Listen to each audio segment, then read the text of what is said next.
Hello everybody, it's Snowflake here, and it's another episode of Oblivion. Hope you guys have been enjoying the series so far. We passed the 100 episode mark a while ago, so yeah, I'm glad I've been able to keep this one going, and hopefully we'll see it through to the very end where we've completed all of the quests we can anyway. But yeah. In the last episode, we did one of those quests. We did the Through a Nightmare Darkly quest, where we saved a man from his own dreams. A man called Henentir, who got in trouble as he created an amulet that would enable him to enter his own dreams, which he intended to use as a trading ground, but didn't work out too well for him. And he basically lost his mind, and we had to go get it back for him, in a sense. We had 4 tests. We had the test of patience, where we had to slowly work our way through various, one puzzle in particular, where you had to get from one side to the other without triggering any traps and stepping on the wrong pressure plate, which we did, although we did miss that once, but we didn't die, so we didn't fail it, I guess. We did the test of perception, where we had to avoid all of the traps that were on the path from us to the end of the, gauntlet, the trial, and we managed to do that fairly comfortably. We did the test of courage, which was basically just doing a bunch of swimming to get from A to B, while not knowing when exactly it was going to end, so you could be worried that you're about to run out of breath, but we didn't even need to use the 2 potions they gave us. It was a pretty simple dive. And finally we did the test of resolve, where we had to beat up 2 minotaurs who almost got the better of us, but mainly because I was holding back and using a Daedric Warhammer to buff up my blood skill, rather than the enchanted sword, which probably would have done a lot more damage to them. But yeah, we killed them in the end, so it was fine. And yeah, as a reward he gave me some scrolls and spell tomes, which was nice of him. And today's quest we're going to be doing Tears of the Saviour. So Sadrasa of the Mages Guild in Leowyn has tasked me to find Garridan's tears. Sadrasa enjoys collecting crystals of a magical nature and is willing to pay a handsome amount gold for each tear I recover. I should continue to speak to him about these unique formations. Sadrasa described a bit about Garridan's tears to me. Apparently they're literally tears of a knight who was somehow frozen long ago. To find where they may be located, he suggested I speak to a colleague of his at the Arcane University in the Imperial City, Julienne Fannis. And I think I actually did end up speaking to her, because I would have got this quest when I was getting the Mages Guild recommendation quests done, because I would have spoken to Sadrasa. And then I would have gone into the Arcane University to speak to Raminus, which is where Julienne would have been as well. So Julienne Fannis referred me to a book, Nightfall, available at the first edition bookshop in the Market District, if I wanted to learn more about the possible location of Garridan's tears. So I guess we're going book shopping.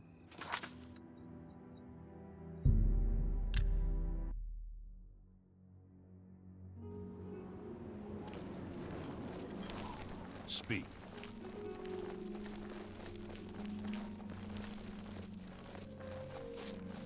Okay, here is first edition, but as it is 2 AM in the morning, it is closed, so I'll have to wait outside for a little.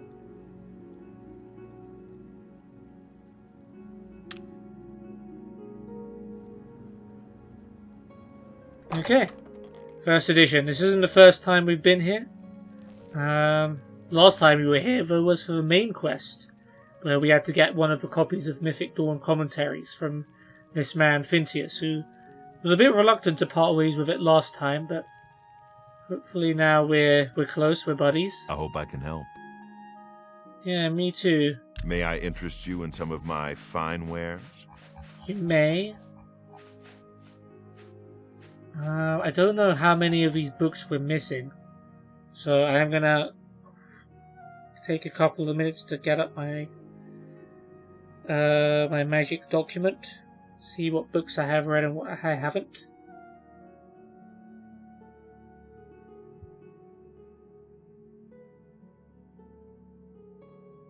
So, Children's Animal, this song, Beggar Prince, Biography of Baron Zaya, Brief History Empire, Cleansing of the Fae. No, not one I've read. I should be able to haggle a bit more with him now. Now that my mercantile's gone up a bit. I can't afford to do that. Maybe not that much. I can't make that. My disposition with him is 100, so it's annoying me that he won't even do it at half price. Okay, there we go. Document of puerile banter. Fortify endurance, willpower, 50 points. Train speechcraft, 150 points as well. Never going to use it, but it's one for the collection, eh? So we'll take that. You're a fine negotiator. 5 Songs of King Wolfhalf. We haven't read that. Wait, hold on. Let's try and barter a little bit more. You need to make a better... Okay, 52 is the limit. Frontier Conquest, Fundaments of Alchemy, Galerion the Mystic, Gods and Worship, yeah, guides. You read all the guides. History of Lockpicking? I'm not 100% sure we've read that one, because I haven't completely updated my document, but it's not here. So I'm going to buy one. Nightfall's the book we're looking for. I purchased Nightfall from Fintius at the first edition bookshop in the Market District. I should read it to find out more about Garridan's Tears. Okay, Mages Guild, manuals, yep, read all of these. Myth or Menace? I think I have read as well. Maybe not. Feels like one I should have read, but I'll buy one anyway, just in case. On Morrowind. Disaster at Ionif. Camelze, yep. Tamriel Ignore, 10 Commands, yep. Argonian Account, I'm pretty sure we've read 2 and 4. There's Armorer's Challenge. Daedra. Eastern Provinces, Firmament. Last King of Aliads, that's a new one. A bargain at any price. Legendary Scourge, I think, is a new one. I think Pig Children, I'm not 100% sure. A fine bargain. It sounds like one I might have read. And The Posting of a Hunt. Real Baron Zayas, for Refugees. True Nature of Orcs. Okay. Wolf Queen V8, not sure, but I'll get it anyway. I think that's it. There's quite a few books. Thank you for your patronage. Good day. Alright, we're going to be doing a lot of reading then, I suppose, in this one. So let's go through our list. So, Cleansing of the Fane. Hold on.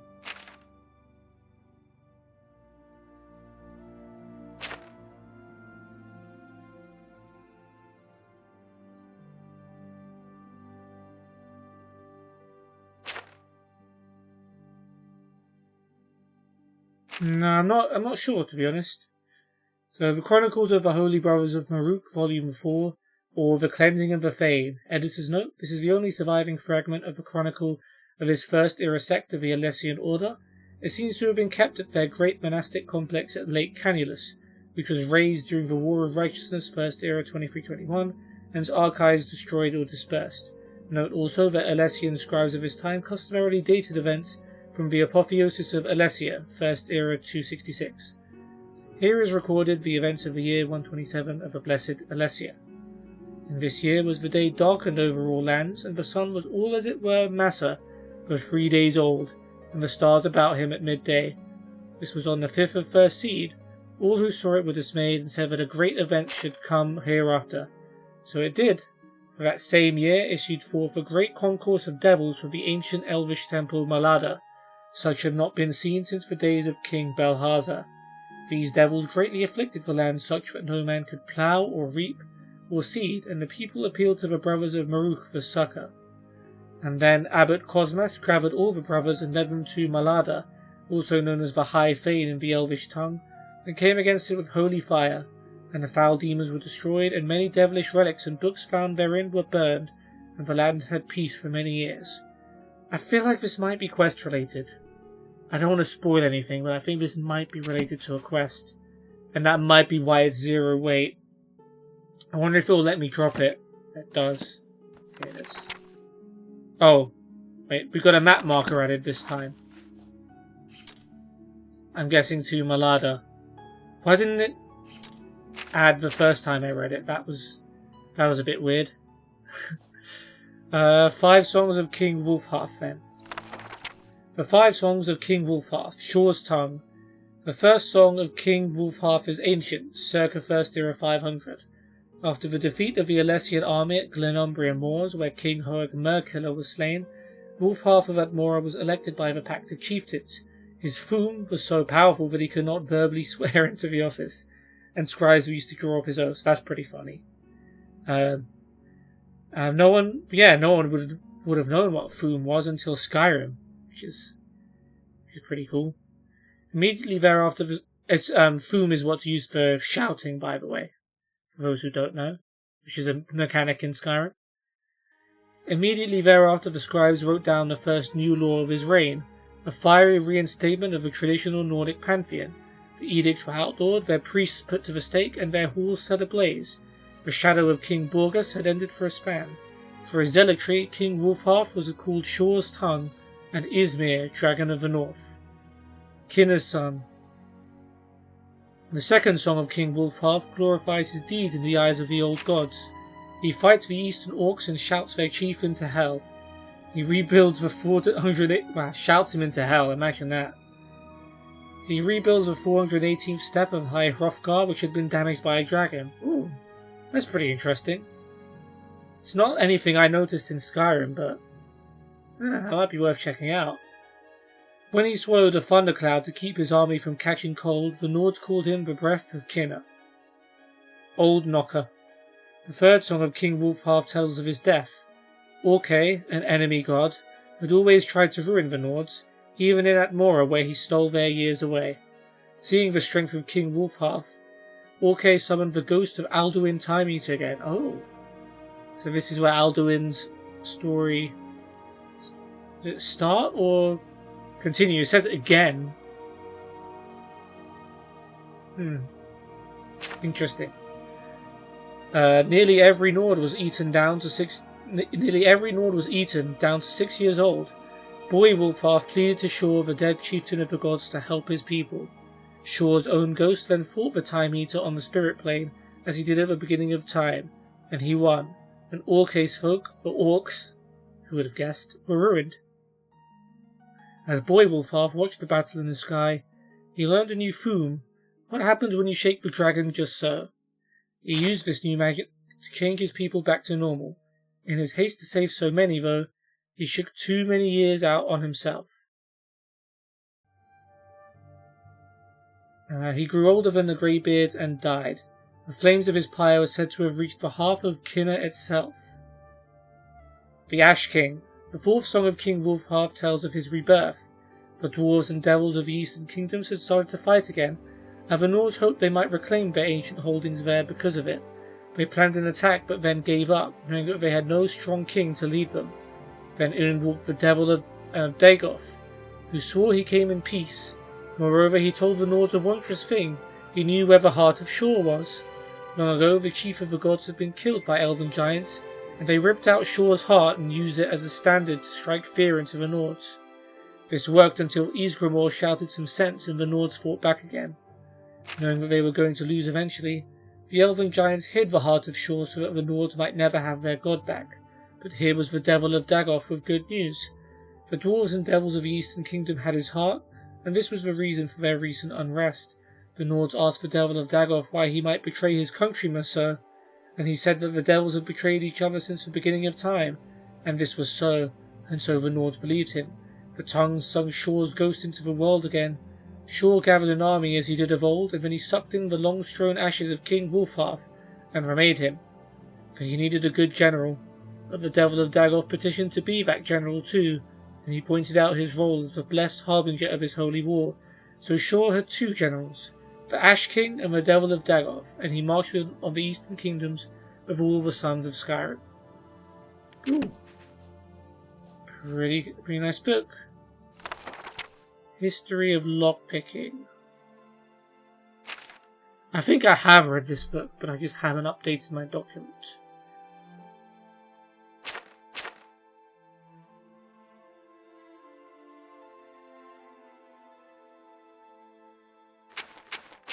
I mean, it's short, so I'll read it anyway, just in case.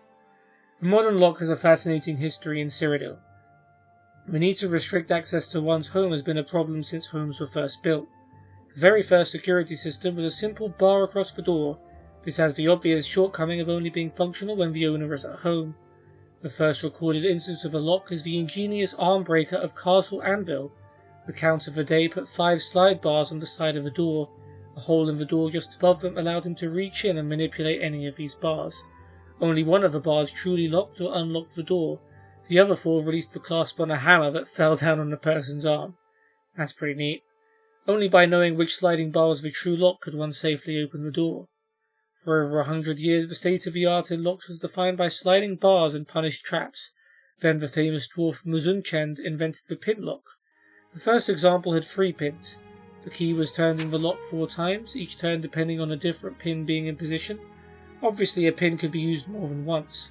It was 65 years before anyone devised a method to open a pin-based lock without the key and without damaging the lock. It wasn't that the problem was so difficult, it was that nobody other than royalty could afford Muzungchen's locks. An enterprising blacksmith named Renfall decided to mass-produce a common form of a lock at a reasonable price. Suddenly, every shop had a lock. Now there was a reason to subvert the locks. It wasn't long before lockpicks and lockpicking appeared. But Renfall became quite wealthy, I think that means wealthy, inventing more and more sophisticated locks. Today's locks are sophisticated mechanisms with spring-loaded pins. Each metal pin must be pushed up by the key precisely to open the lock. Any imprecision in the key, any poorly made copy, or any clumsy attempt at lockpicking releases the spring tension, causing the pin to clamp down upon or even break the key or lockpick. Locks are made more secure by using multiple pins in the lock. Multiple pin locks are more delicate and difficult to make and more expensive. And none of them can stop me though. But provide a greater reliability against tampering. Multiple pin locks have the further virtue of resetting all pins when any single pin is tampered with, unless you're skilled at lockpicking. A single mistake with the 5th pin of a 5-pin lock requires the thief to reset all 5 pins again. Most affordable locks are 1-pin or 2-pin locks. The 5-pin lock is the highest achievement of the lockmaker's craft, and the greatest challenge to a would-be intruder. Or not a challenge at all. Picking the modern lock is an art form. A lockpick is a thin metal bar with a small tooth on the end. The tooth is used to press the pin up into the lock mechanism. The thief uses skill and experience to manipulate each pin in turn to determine the exact tension necessary to set the spring-loaded pin at its catch point. With a subtle pressing and lofting of a pin, the master thief determines the exact motion required to set it. A novice thief breaks many picks while learning his trade. Only with time and practice will he get better at guessing the tension and timing necessary to set a pin. As a result, novice thieves tend to carry a great many lockpicks, while the masters only need to carry a few. Well, I also carry a great many lockpicks, but I am no novice. They just weigh nothing, so I might as well carry them. But cool. That was pretty interesting. Now, having read it, I'm not 100% sure I did read it before. I think I didn't, after all. Okay, Nightfall, which is the book we wanted to buy for this quest. Okay, so we got the quest update first. Nightfall tells the tale of Garridan and the quest for the Everflow Ewer at a place known as Frostfire Glade. It is supposedly located in the mountains near Bruma. Using some of the references from the story, I was able to pinpoint it on my map. The book also mentions needing special refined frost salts to get into the glade. I should speak to Julienne Fannis about this. Okay. I guess we'll learn more from the book. Excerpt from Nightfall, Tales of Heroism and Chivalry, edited by Garridan Odrenius. The Legend of Garridan Stalvus, as told by Jared Ethelweld, squire and friend. And so it came to pass that on the first month before the harvest, nary a decent crop could be found of the drought-ridden fields of Farmantle Glens. 27 families, their bellies sunken and empty, turned to their lordship, who had been so fair to them in hard times before. The man ruled not with an iron gauntlet, but with a soft touch of silken kindness. My lord Garridan Stalvus, knight-errant of Farmantle Glens. I watched sadly as my lord Garridan looked out at the withered fields before him from his meagre stone keep, and cursed the luck that tainted the skies and stopped the rain from falling. The families in his charge would not last the winter, which was always bitter and cold in the northern reaches of the Gerals. His own supply of grain was already picked clean, but was barely enough to sustain him for the months ahead. I know if my lord had the food there, he would have shared it gladly, allowing his charges to pay him back in whatever time or manner they could afford. And in some cases to those in dire need, give it to them without costs. Something had to be done, and it had to be done soon. Sparing not a drake, Garridan paid for the best sages he could find, and used the rest to buy as much surplus grain as he could wrest from the neighbouring domains. A month passed and nothing surfaced. Winter's icy tendrils would soon creep across Farmantle Glens, causing the green to disappear from the landscape. Families would have to huddle close to their hearths, keeping warm and rationing the bits of food Garridan had given them. I could see Garridan's patience, which was immense, mind you, wearing thin. He told me he considered selling his keep, his belongings, anything to keep his people alive. If only the harvest would yield more, they'd be saved. Then, as if Mara herself had answered his prayers, a sage entered Garridan's keep with the answer. Legend told of a vessel of sorts from which water would pour endlessly, known as the Everflow Ewer. Some said the divines themselves created it, others thought perhaps a powerful sorcerer enchanted it. Wherever it was from, Garridan knew this could be his chance. Following the directions from the sage, my lord and I set out to recover the Ewer and rid Farmantle Glens of the drought. It took days to reach the entrance to the place. After we passed through a winding passage, we finally came to an odd door covered in mystical symbols. As the sage instructed, my lord touched some refined frost salts to the door. The ancient stone door opened, and we proceeded into the glade. A cave cut into a hillside led into a small glade of trees. In the centre of the glade, flanked by 2 standing stones, was a stone altar. On the altar, seemingly glowing with inner light, was the ewer. Cut from crystal, the vessel was the most beautiful thing I had ever seen. Water filled it to the very top, and as legends held, would never diminish as the liquid decanted from it. Eager to return to his domain, Garridan grasped the ewer in hand. Suddenly the ground trembled as though the mountains themselves were angered. The sky changed from sunlit blue to dreary grey. Even the ring of trees forming the glade seemed to bend away slightly from the altar, as if fearing what was to come. Then, with no warning, one of the standing stones cracked and exploded. My gaze froze and my heart fell as I looked upon the guardian of the glade. A huge creature, seemingly cut from the very same crystal as the ewer, stepped forth and growled menacingly at my master. The air around it became very cold, as if it was born from the glaciers of the northern mountains. This was a being of ice, living, breathing ice. Garridan shouted at me to run as he drew his blade. Still clutching the ewer in one hand, he gave a mighty swing at the ice creature. When the forged steel struck home, it gave a resounding ring, and nearly chipped the beast as a spike would when driven against the hardest of rocks. Never showing fear, my lord swung again and again, each blow being harmlessly deflected away. Then a single and mighty blow from the ice creature knocked my lord down.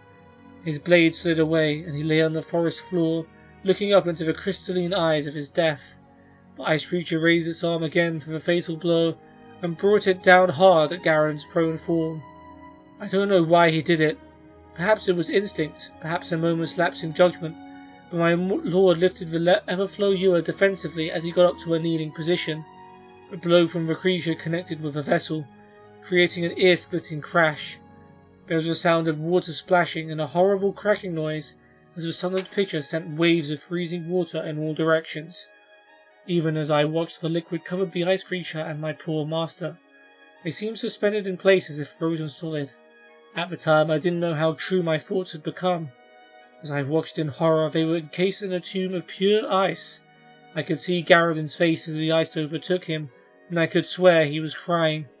A few of his tears froze and fell to the ground at his feet like beautiful blue crystals. He knew he'd failed his mission.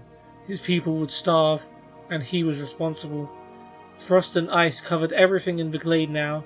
The trees, the rocks, the soil, everything. It was then I became aware that the very air around me began to freeze.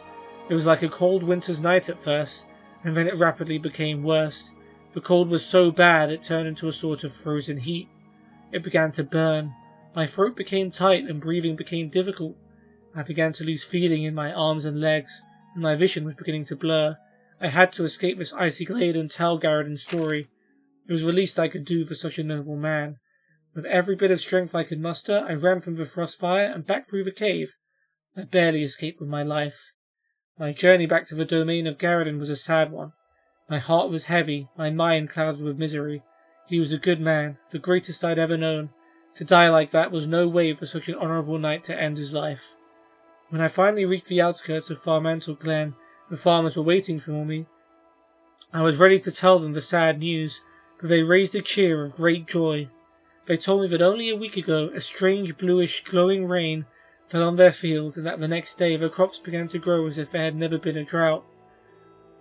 A week ago was exactly when my master was frozen in that horrible glade, and his tears froze like bluish raindrops frozen in time.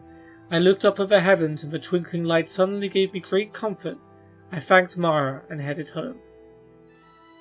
Yeah, interesting story. So Garridan was obviously, he wanted to get a source of water for his people, and that seems to be the only one.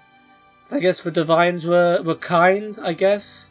Even though they just let Garridan die, they could have just given his town the rain they needed.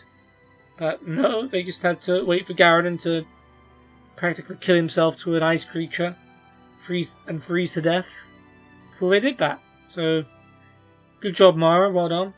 Nice work. Poor Garridan. But there are some interesting bits in that book that will help us in the quest, which I'll bring up as and when I need to. Myth or Menace, have we read this book? I don't know. But again, it's quite short, so we'll read it. Many investigators have attempted to solve the riddle of the Thieves Guild. Despite repeated proofs that no viable Thieves Guild exists, the rumours persist.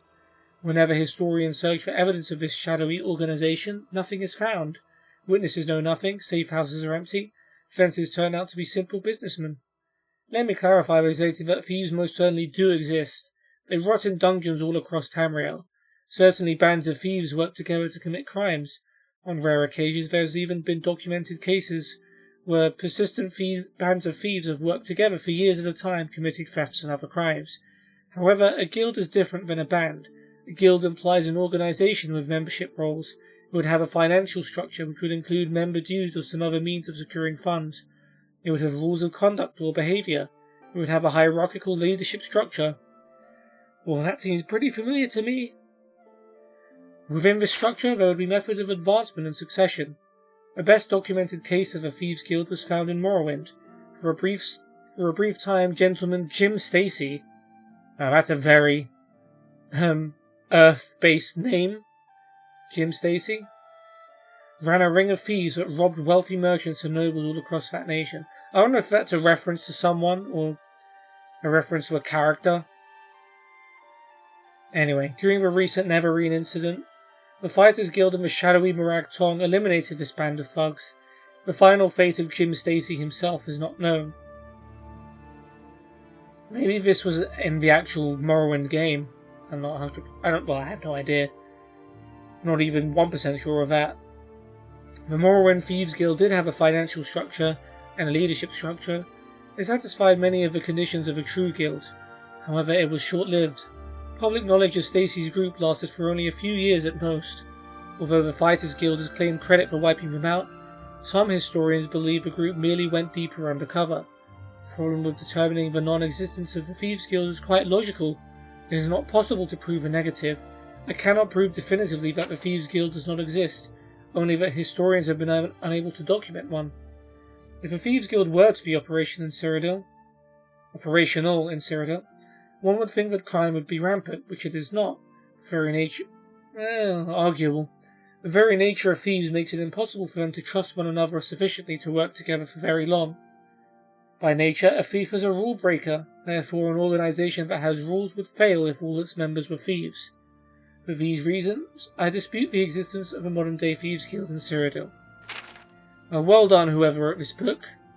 It's fitting that he didn't write his name, but you are a clown, sir, because thieves' guild does exist. You wrote a whole book to try and disprove it, but you were wrong.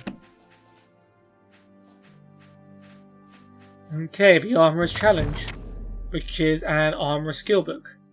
The Armorer's Challenge by Mimophonus. 300 years ago, when Kataraya became Empress, the first and only Dunmer to rule all of Tamriel, she faced opposition from the Imperial Council.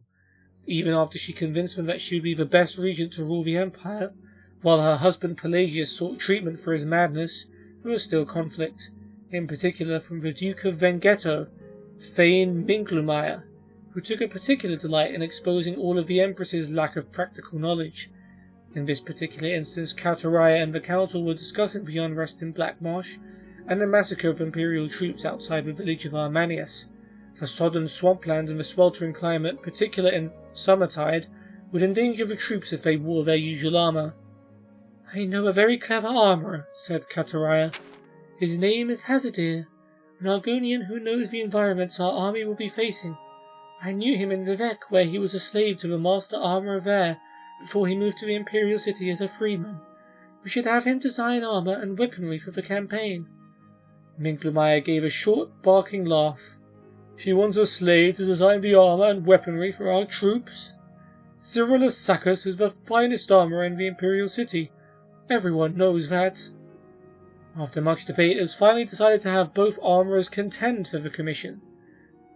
The council also elected 2 champions of equal power and prowess, Nandor Beraid and Raphaelus Yule, to battle using the arms and armaments of the real competitors in the struggle.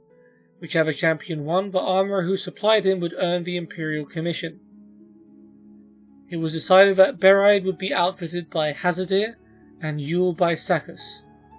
The fight was scheduled to commence in 7 days. Cyrillus Sacus began work immediately. He would have preferred more time, but he recognized the nature of the test. The situation in Armanius was urgent. The Empire had to select their armourer quickly, and once selected, the preferred armourer had to act swiftly and produce the finest armour and weaponry for the Imperial army in Black Marsh. It wasn't just the best armourer they were looking for, it was the most efficient. Sacus had only begun steaming the half-inch strips of black virgin oak to bend into bands for the flanges of the armour joints when there was a knock at his door. His assistant Fandius ushered in the visitor.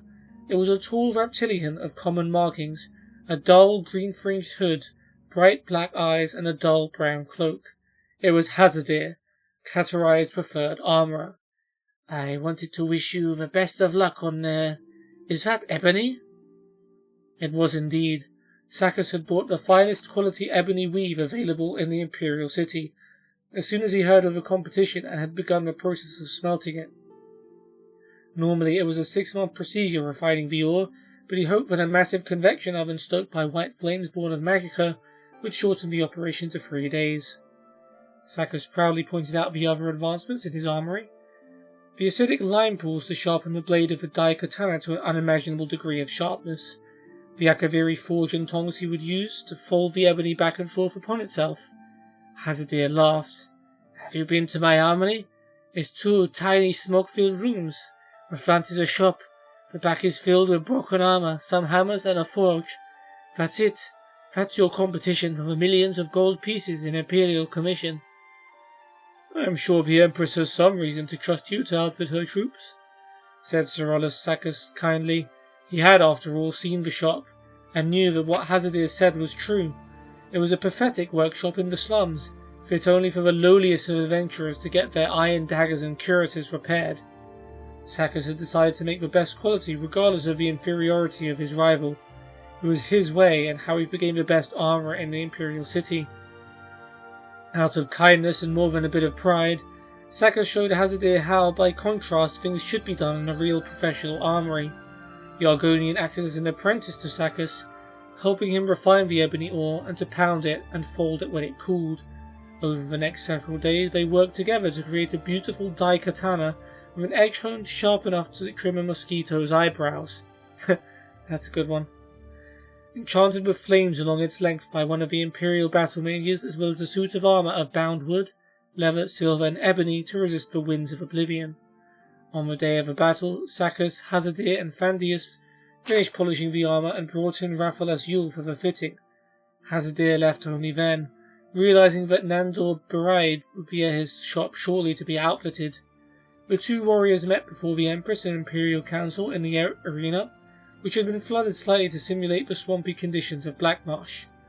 From the moment Sakis saw Yule in his suit of heavy ebony and blazing dai katana, and Baraid in his collection of dusty, rusted lizard scales and spear from Hazadir's shop, he knew who would win. And he was right. The first blow from the dai katana lodged in Baraid's soft shield, as there was no metal trim to deflect it. Before Yule could pull his sword back, Baraid let go of a now flaming shield, still stuck on the sword, and poked at the joints of Yule's ebony armour with his spear. Yule finally retrieved his sword from the ruined shield and slashed at Baraid, but his light armour was scaled and angled, and the attacks rolled off into the water, extinguishing the dai katana's flames. When Baraid struck at Yule's feet, he fell into the churned mud and was unable to move. The Empress, out of mercy, called a victor. Hazadir received the commission, and thanks to his knowledge of Argonian battle tactics and weaponry and how best to combat them, he designed implements of war that brought down the insurrection in Armenius. Kataraya won the respect of council, and even grudgingly that of Fade Minglemire.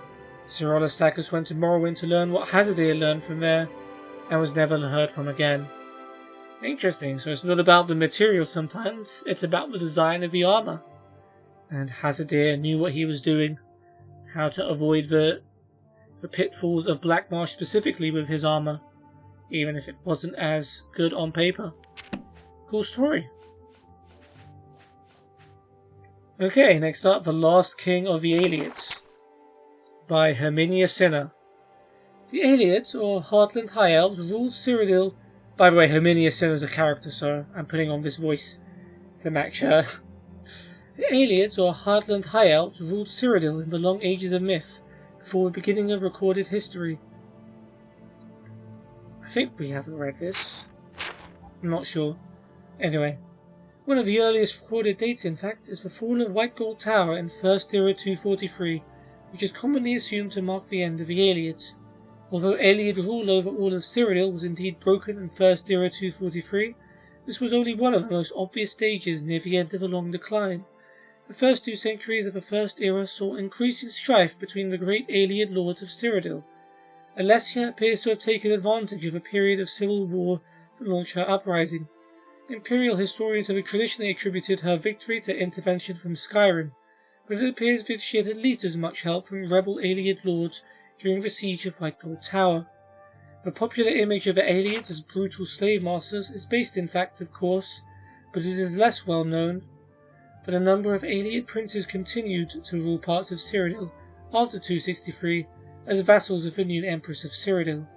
This suggests either that Aeliad rule was not universally detested, or that Alessia and her successors were more pragmatic than is traditionally believed, or perhaps some of both. In any event, excavations at a number of Aeliad sites show continued occupation and even expansion during the so-called Late Aeliad period, 1st Era 243 to c. 498. At first, many Aeliad lords continued to rule as vassals of the new human regime.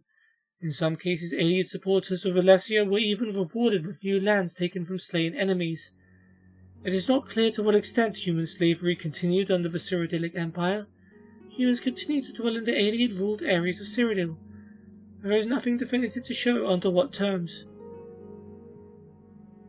This was an uneasy relationship from the beginning and was not destined to last long. Resentment of the continued presence of Aeliad nobles within the Empire was a contributing factor to the rise of the so-called Alessian Order, founded by Maruk. The first victims of the Alessians were the Aelids of Cyrodiil. In the early 300s, the surviving Aelid communities in human-ruled areas were obliterated one by one, the refugees temporarily swelling the power of the remaining Aeliad lordships. Then in 361, the Alessians gained control of the Empire and enforced the Alessian doctrines throughout its domain. The Aeolian lordships were abolished. Enforcement of this decree does not appear to have required much direct violence. It seems that by this point the balance of power was so overwhelmingly against them, and their fate so long foreshadowed, that most of the remaining Aeolians simply left Cyrodiil, eventually being absorbed into the elven populations of Valenwood and High Rock. Indeed, the rise of the Durrani hegemony may be linked to this exodus of Aeolians from Cyrodiil, a connection so far little studied by historians. Still, a remnant Aeolid population seems to have survived the rule of the Alessians, because we hear of the last king of the Aeolids joining the Battle of Glenumbria Moors, where the Durranis decisively defeated the Alessians in 482. How this king's people survived the preceding century is unknown. We do not even know who they were, although recent research points to Nenalata as a possible resting place of this last king. Unfortunately, in the current state of the Empire, funds are no longer available for proper scientific investigation of such extensive ruins, so the answer to these questions will have to be left to future generations. Yep, that's an interesting book, and we might be coming back to that later, because there is something interesting about this book. Well, it's quest related, let me put it that way. So that's cool.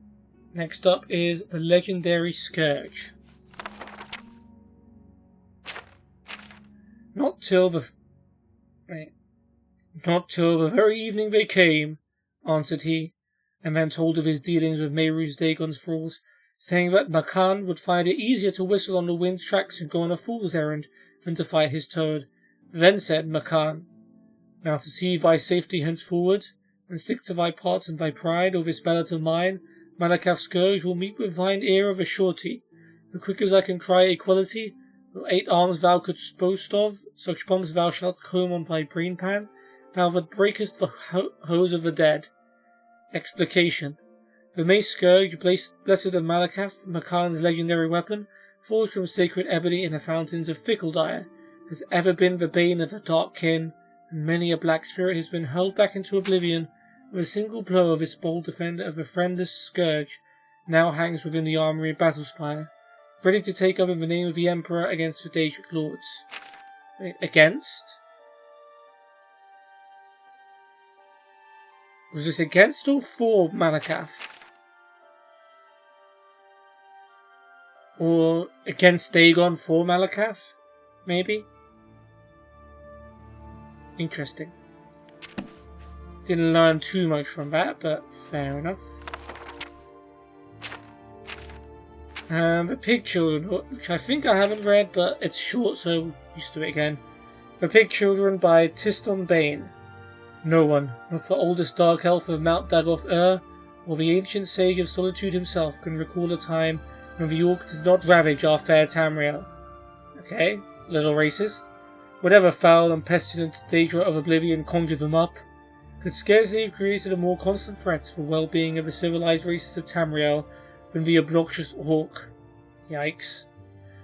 Orcs are thankfully easy to recognize from other humanoids by their size, commonly 40 pertans in height and 15,000 angate in weight, their brutal pig-like features, and their stench.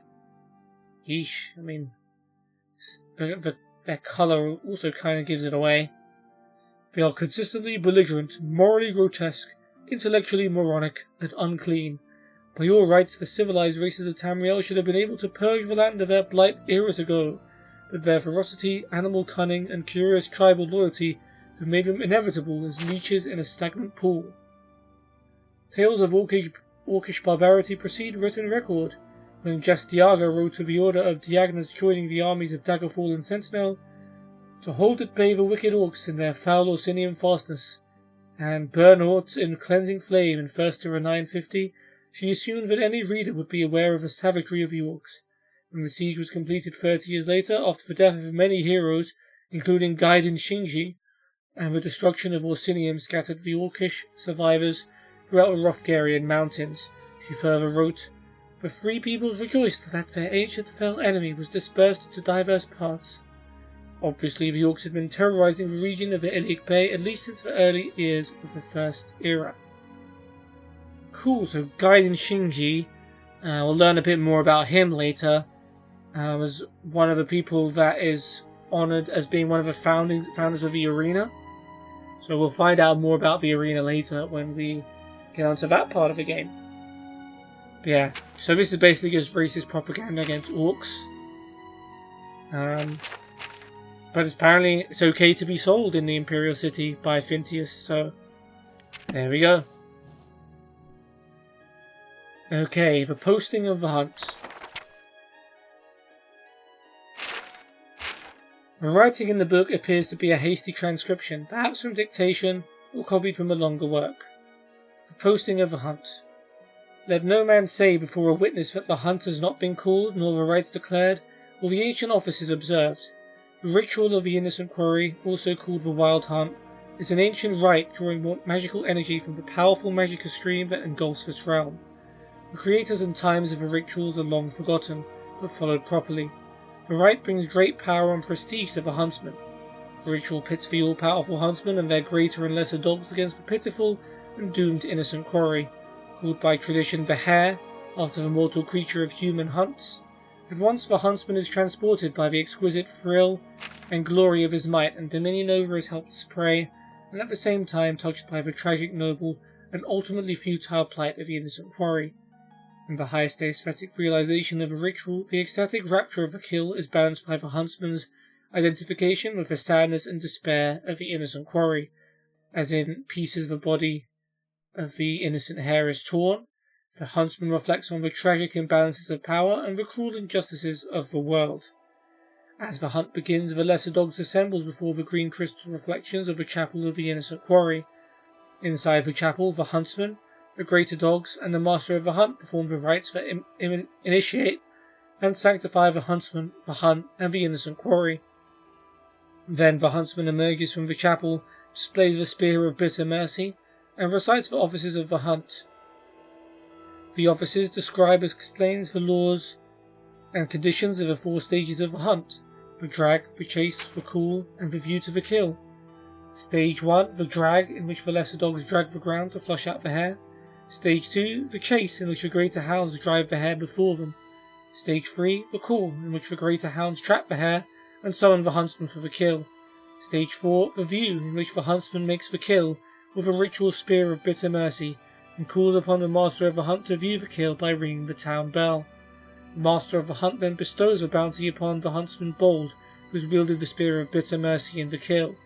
The master of the hunt also calls upon the huntsman bold to name the next hare for the next hunt, though the huntsman bold himself may not participate in the next hunt.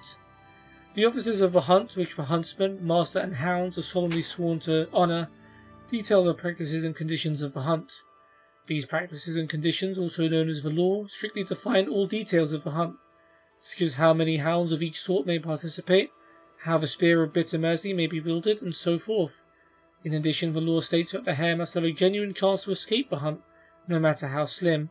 In practice, this condition has been defined as the availability of 6 keys, which, if gathered together in the Temple of Daedric rites, permit the hare to teleport away from the hunt, and so elude the huntsman and his spear. It is inconceivable, of course, that the hare might actually discover the keys and escape, but the forms must be observed.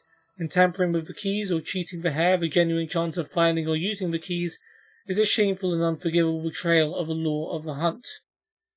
The ritual of the hunt grants the huntsman protection from all forms of attack, including mortal and immortal weapons and sorceries of all schools. Huntsmen are cautioned, however, that the ritual does not protect the huntsman from the potent energies of his own spear, and cautions against reckless wielding of the spear in close melee, darkness, or other dangerous circumstances, for a single touch of a spear of bitter mercy means instant and certain death for innocent hare or fellow huntsman alike. The right to name a wild hunt is a grand and grave right indeed, as all but the high Daedra lords are vulnerable to the potent sorceries of the spear of bitter mercy. The spear itself is therefore a terrible weapon, and it is forbidden to remove it from the grounds of a ritual hunt. Interesting. I wonder if it has anything to do with Hircine, who's like the Daedric prince of hunting and killing animals. Yeah. This game also seems to have similarities to the Hunter's Run, which we were involved in a few episodes ago, where people are gathered and hunters are able to go in there and hunt them down and kill them. Cool. Next up is the true nature of orcs. Hopefully this is going to be from the perspective of the orcs rather than the pig children, which is very much anti-orc.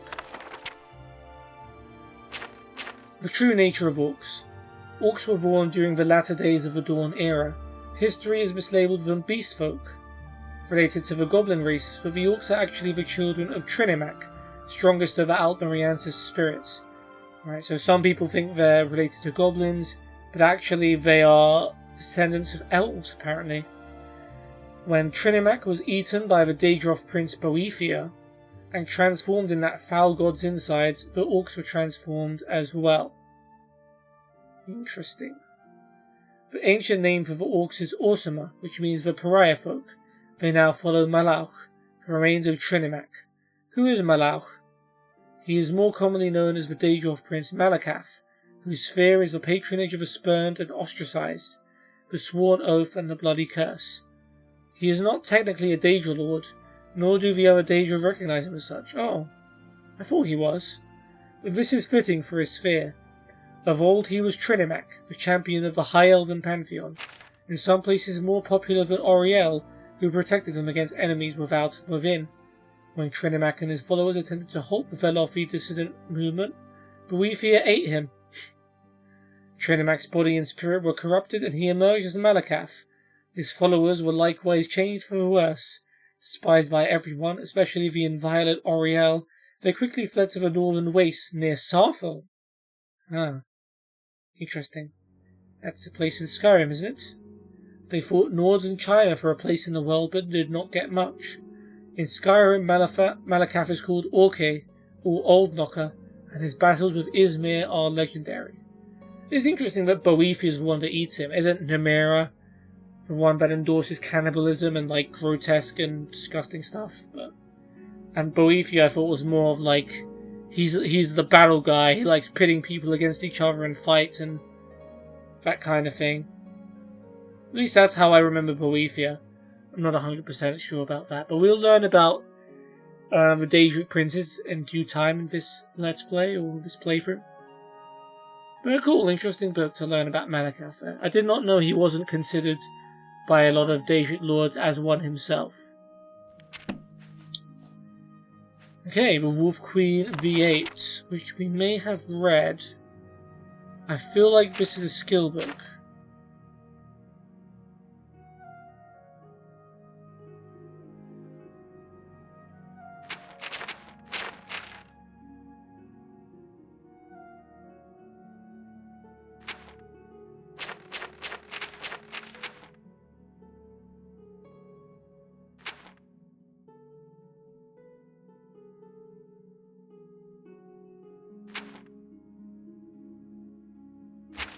I'm going to assume I haven't read it, I'm just going to do it now.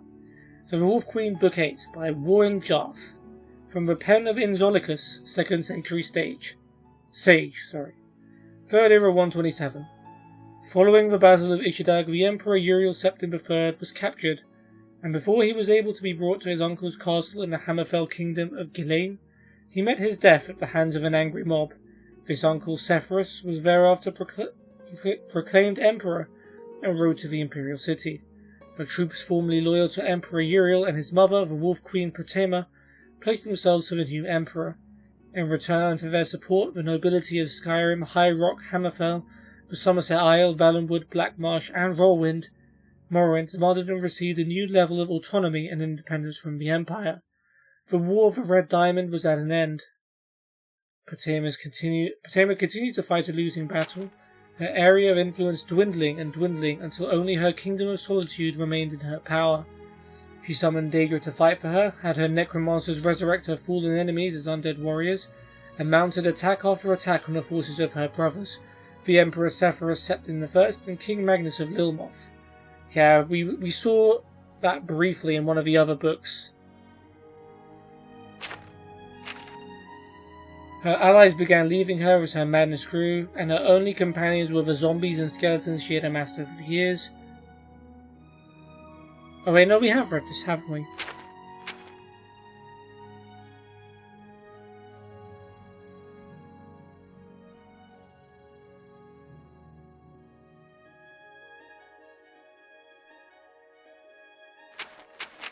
Yeah, I'm pretty sure we have read this. This is the story of how Pelagius becomes Pelagius the Mad, right? They say it might have been Potama's revenge. Yeah, okay, yeah, we did read this book. Not bad, people. So yeah. Bit of a library session there, but always fun to learn about some lore. And we've read... Yeah, let's get back to the quest then. So, we've read Nightfall, so we need to get some refined frost salt, which apparently we're going to be able to need. We're going to need to access Frostfire Glade, which is where the tiers will be. So yeah, let's head out.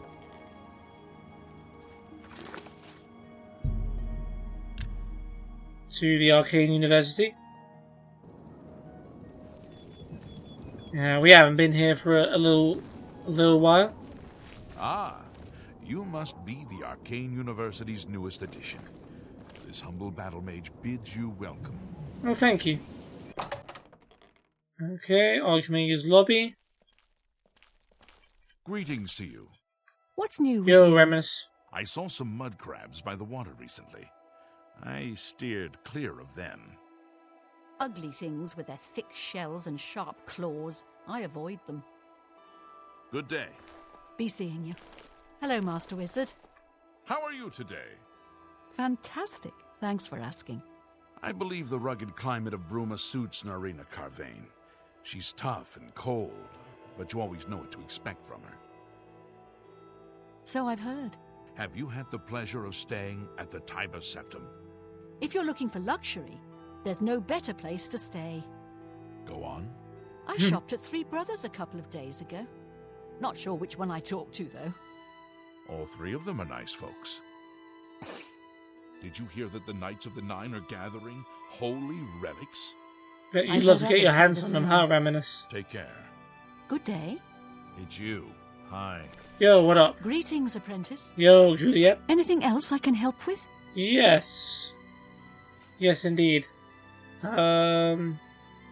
Remus? I don't know what Archmage Traven has against necromancy, but the first thing he did after taking over the Mages Guild was to ban its practice. Cool. Do you have any refined frost salts? Yes, I have them for sale. If you'd like to buy some, feel free. They're top quality. I refined them myself. You can't just give them to your fellow Mages Guild member that's about to go on a big quest? I have potions and everything Fine. you need to make your own. Okay, we have bought from her before. 59%. Does that work? Because I had to do a lot less for Fintius, but he was also an expert level. Let's try 60. I can't afford. Okay, so 59 is best we can do. Yeah, I we'll left- buy all of her other I ingredients left- as well. That's a... I I've acquired refined frost salts from Julienne. I should now make my way to Frostfire Glade. Not before we buy the rest of these ingredients. An excellent deal. Cool. Another satisfied customer. No kidding. Wait, I'll talk to her again. Sorry, that's all I had. The refining process is quite costly and very tedious. Yeah, so in other words, don't mess it up. If you come across any unusual ingredients in your travels, be sure to remember me and bring them here. Interesting, he's just gone. She's just gone. I think Julienne only hangs out in like the lobby just for this Hello. particular quest. Otherwise, she normally hangs out in the back. That's because if you're not part of the Mages Guild, or if you haven't got all the recommendations from the Arcane University, then all of these doors are locked and you can't go through to the university. So this is just to make sure Julienne remains accessible, Greetings to you. even if you haven't completed all the recommendations for the Mages Guild yet. Which is cool. Let's make some potions.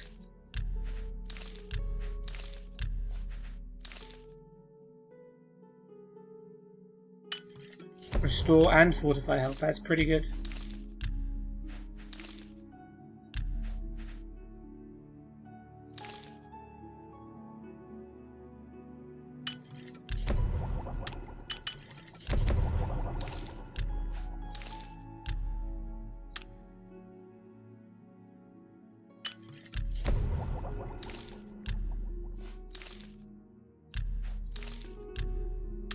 Damage, health, and magica, that's pretty good. Although just damage health is also pretty good. Restore health is good. Nice. Interesting, so we can't actually use the refined frost salts for potions. Which is interesting. I guess maybe because they obviously don't want to risk you running out of frost salts and then not being able to complete the quest. Or I guess these are quest items, so they can't be removed from your inventory. So I guess if you can't remove them from your inventory, then you also can't make them into potions. Which makes sense. Okay, Raminus, we'll continue the Mages Guild questline at some point, but not today, my friend. Oh, hello, Battle Mage. So we need to go to Frostfire Glade now. Which is south from Frostcrag Spire.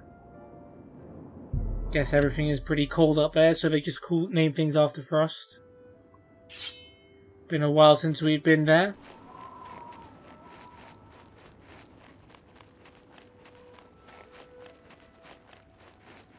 And we head off.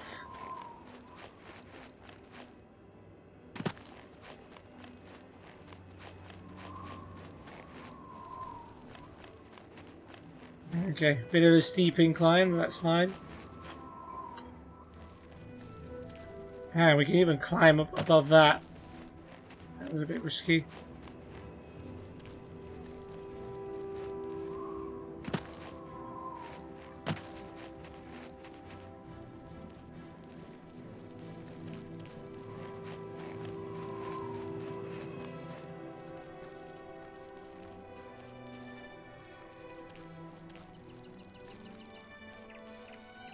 Oh, it's a bit less cold down here, so there is that.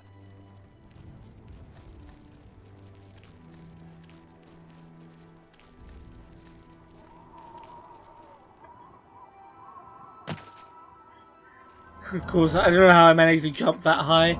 I guess the rock was a little bit tilted up. Those are weird rocks. I didn't even jump that time, I just flew up in the air. For some reason.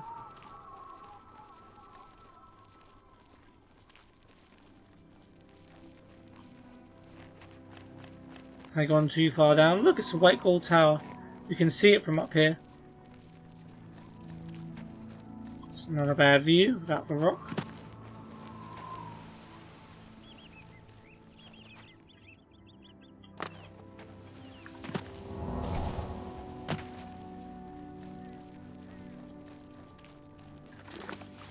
Alright, it's on our map, so we are almost there. But we have run into some mushrooms, so actually we will stop.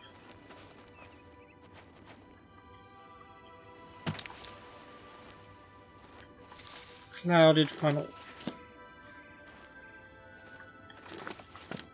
More stuff down here.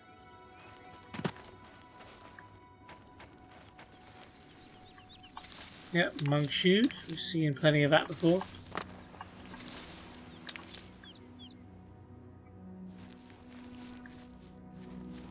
These are non-harvestable.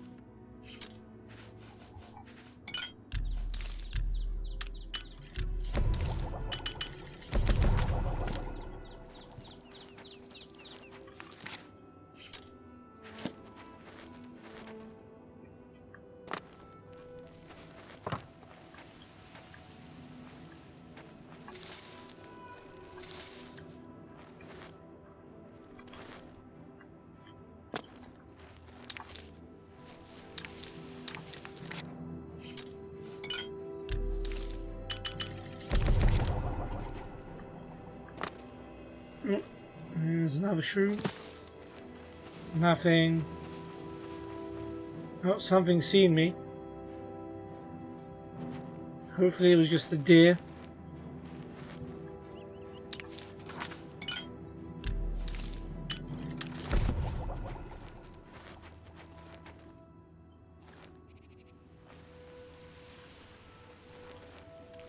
Okay, we've officially found the place. I was guessing this is the entrance back here. Frostfire Cave. Okay. Let's go. And there's a bear at the entrance. How about that? Oh, black bears kind of suck. That's helpful.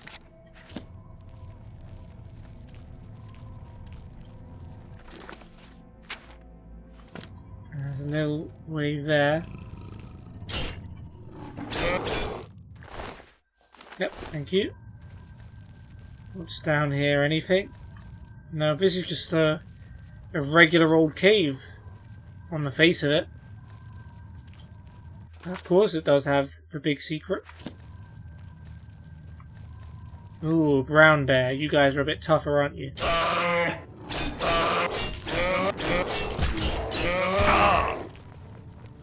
Sorry, Kinnereth, but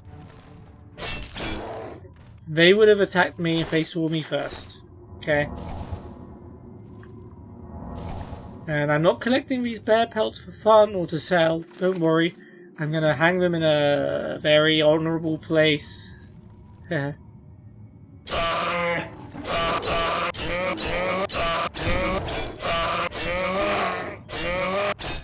tougher, but not very tough. Is there anything around this way? This was just a big square. Nope.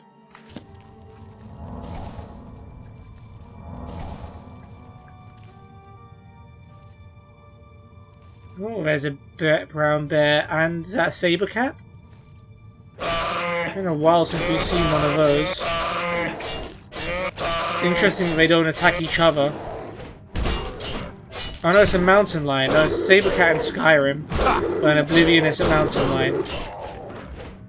The bear looked like it was like shaking its head at me, like, I can't believe he would do this to me.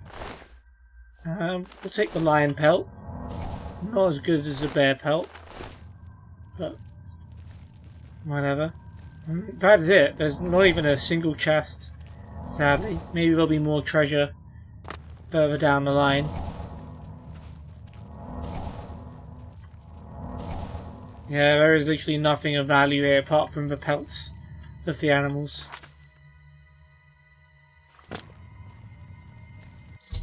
I've arrived at the entrance of Frostfire Glade. Like the book describes, the refined frost salts are in my hand. All I must do is open the seal by touching it. Alright, let's do it. I've entered Frostfire Glade. The entire area seems filled with a swirling, freezing mist. The extreme cold in this place is unbearable without magical protection. The glade is true to its namesake. The frost burns as if it was fire. I should now carefully begin searching it for Garridan's tears. Okay, so that's not affecting us yet. But remember the book said, like, when this, when the Everglade broke, it created a frost, which was like a, how did they describe it? Like a frozen heat? Which would, like, burn you. But yeah.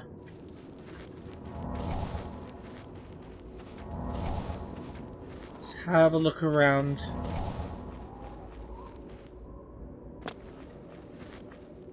Okay. So I think if we step onto this, like, snow, I think that's when the frost burn will start affecting us. But I think this is also where all the tears are. So we need to, like, go through it, basically. I'm not sure how much damage this is going to do to me. It might be tolerable for as long as I heal the whole time. Alternatively, I have healing potions. Maybe my reflect spell ring might help as well. So we'll see what we can do. But yeah.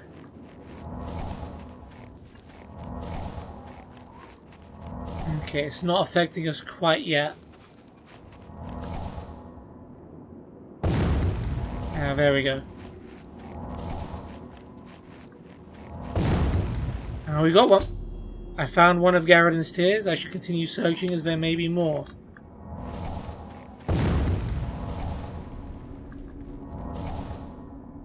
Am I still affected here? Okay, so if I'm ever in trouble, I can just go to the side and heal.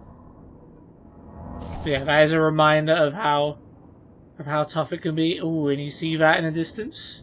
Remember they were talking about the creature made of ice? Well, I would believe nowadays we call that a frost Atronach. So, we've beaten them before. But I wonder if this one is particularly stronger. Because it seemed to be able to deflect Garridan's blows quite easily. Can we see any tears from here, I wonder?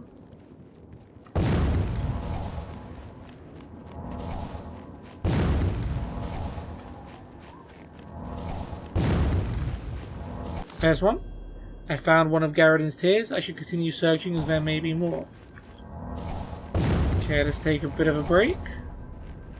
And recuperate.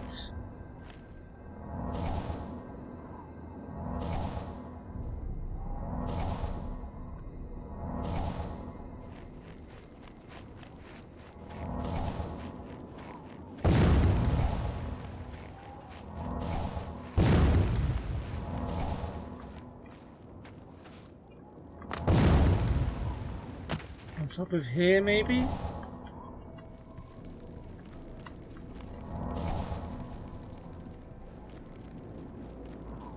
I think it only works if you're like on the ice. So here I think I'm okay.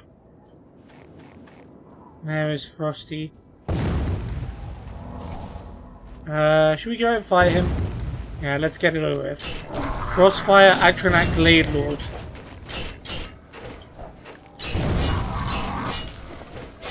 Are we stronger than Garridan?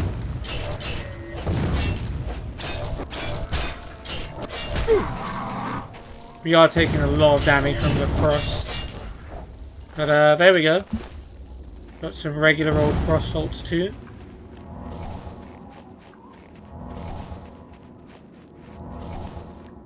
Oh yeah, we took heavy damage from that, but hopefully that's going to be the only foe that we need to get past.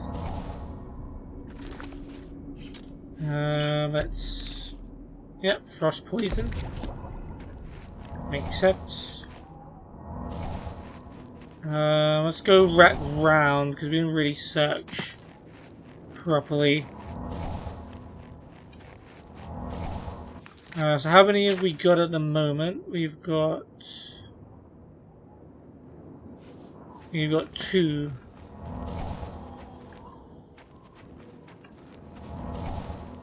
Didn't mention how many there were, did it, in the quest?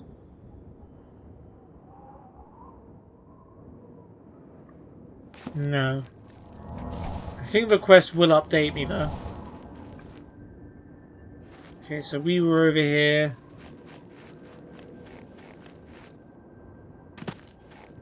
I was trying to check around here. So I guess this is where Garridan throws, so that, I guess, is Garridan.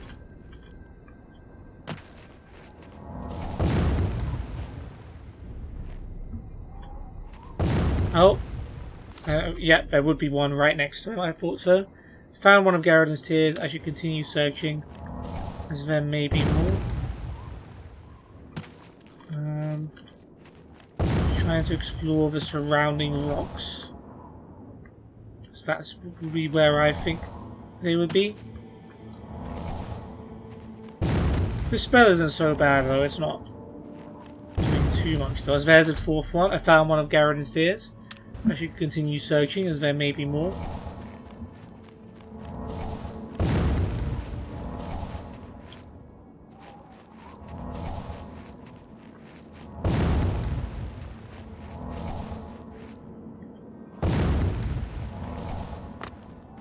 Maybe there might be one a little bit on the outskirts. Now, how did the tears go so far when no one's done anything to them for years?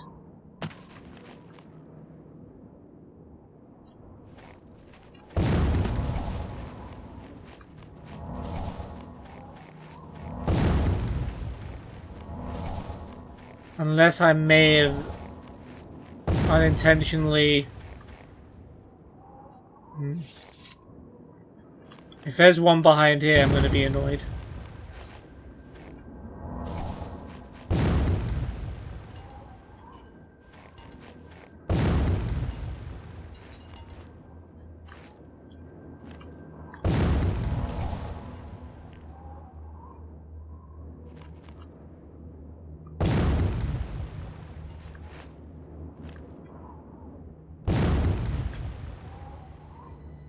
Come on, Jack, buddy.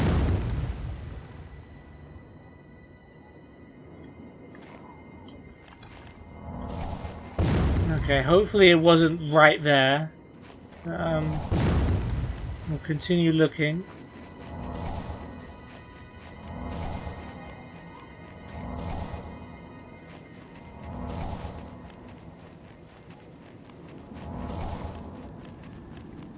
Maybe a bit out of the way here there might be one. Wishful thinking.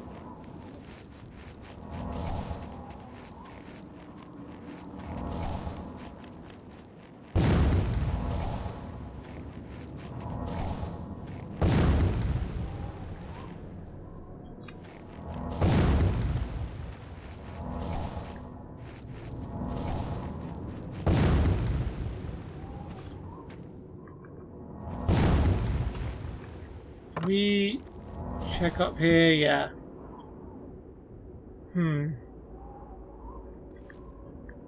Interesting.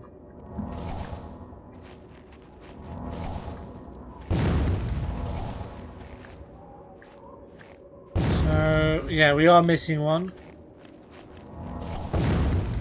Minor spoiler, I suppose. But you would have found out anyway.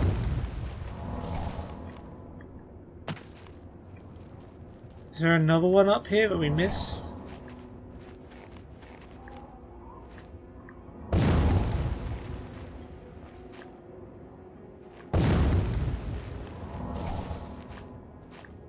You'd expect there to be more.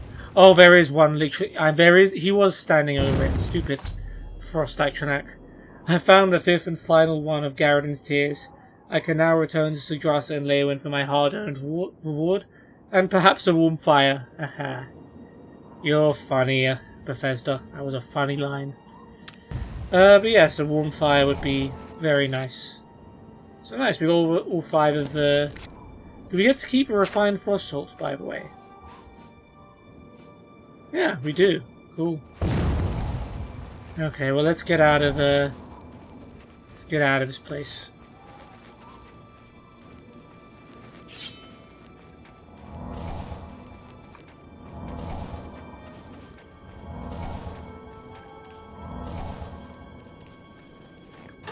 Back into Frostfire Cave.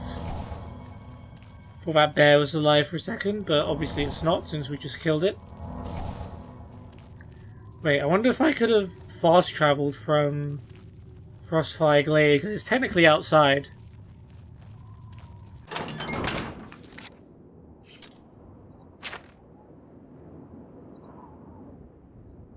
No, I can't. Okay.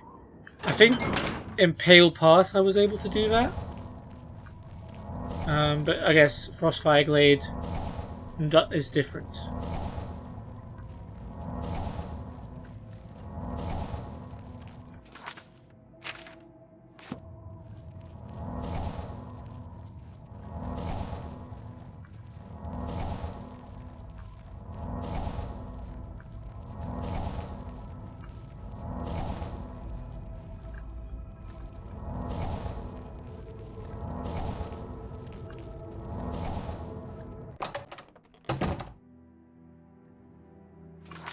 Okay.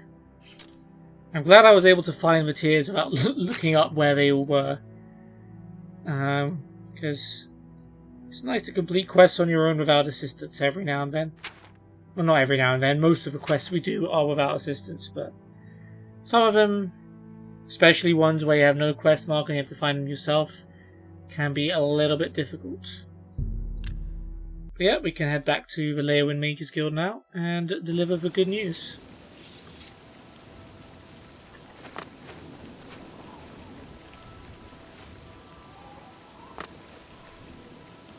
Hopping on some graves on the way.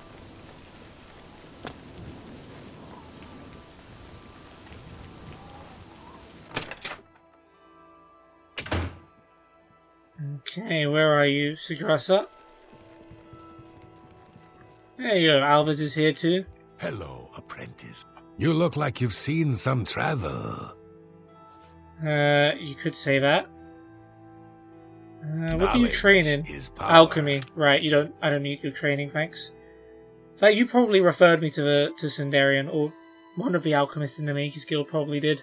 Tell me a rumor first. The Mages Guild runs more or less like it always did, but we lost quite a few members when the practice of necromancy was banned. Fair. Before I give you the tears, I can talk to you about refined frost salts. Yes, I've heard of mages who seal portals with an ingredient as a key. Makes the door impossible to lockpick. Refined frost salts sounds like something that Juliana would specialize in. You may want to go back to the university and speak to her. Yeah, I already did. We've got the salts and, don't cry, but here are the tears. You found 5 of the tears? Fantastic. This turned out better than I expected. Perhaps a little bit of a bonus is in order. Yes, please. 2,500 gold. You know what? Fair enough. For defeating a Frost Atronach and a few bears, 2,500 gold. Yeah, that's a nice reward. Thank you, Sagrasa. Nice to be rewarded for that. But yeah, I think, judging by the way his dialogue was, I think you can find less of the tears and give them back to him. I mean, you probably get a lower reward. It sounds like he would have accepted less tears. I don't know if that would have completed the quest though. But yeah. More about Garridan's tears. They're the pride of my collection. Oh, look at him. He's so happy now. Take Yeah, he your absolutely time. loves us. The tears look beautiful in my collection. 1,000 thanks once again. Well, all in a day's work, Sagrasa. If you've got more tears you want me to find for 2,500 gold, It's you. I'll be happy to. Hi. The Three Sisters Inn is a nice place, but that Shiravi sure is grumpy. I don't think she likes anyone. She really doesn't seem to like her sisters. Sad, really. Oh, stay away from me. What's the news from the other parts of Tamriel? I have heard things are bad in Vardenfell. The Telvanni do their best to close the gates, but it is to no avail. It seems it is a dire situation throughout all of Tamriel. Safe travels. Take care. Cool. Okay, so that quest is done, so we're gonna head back home and drop off our library of books, plus our rare ingredients, and all the potions we created on the way, and then we'll call it a day. I don't think I mentioned this earlier, but just a heads up, this might be the last episode of Oblivion for a little while. I know at the start of the episode I said, or was it the last episode or this one? I said something about us passing 100 episodes and hoping to continue this. I do, but I'm actually going to be flying on holiday. Actually, the day this comes out, it would have been the day before I would have already flown out to my holiday. And I'll be away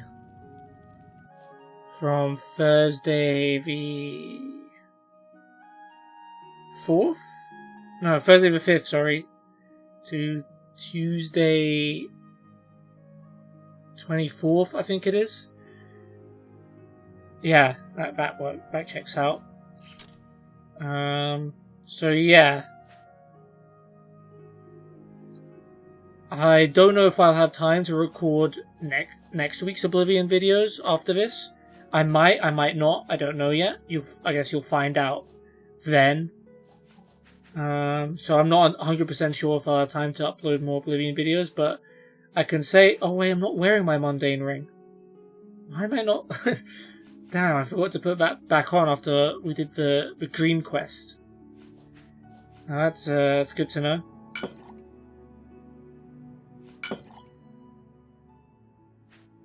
Yeah, so I'm not sure if I'll have time to record next week's Oblivion videos, and either way there's going to be The week after that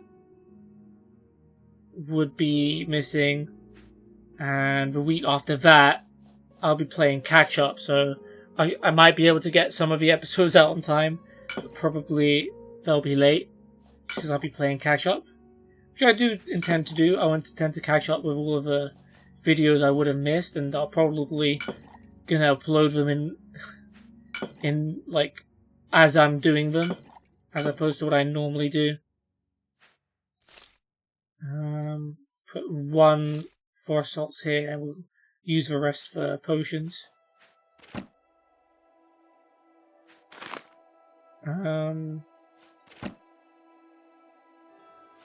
Yeah, so just a heads up, the Oblivion content might not be up after this episode. So feel free to come back here if you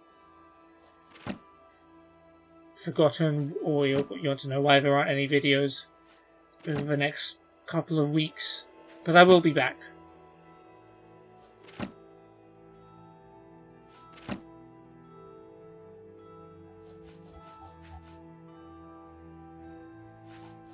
Yeah, we got various pelts as well.